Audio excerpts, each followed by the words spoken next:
Hello guys, in today's video we are going to discuss how to check the word count on Google Doc. Let's start the video. First open Google Doc on your browser.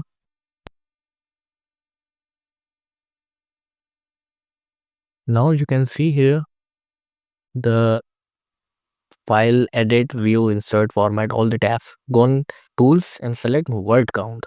You can see here the pages, words, characters excluding spaces, everything. And you want to display the word count on your doc file, just tick this box, display word count while typing, and click on OK. You can see on your left top bottom the word count. You can hide it as well from hide word count.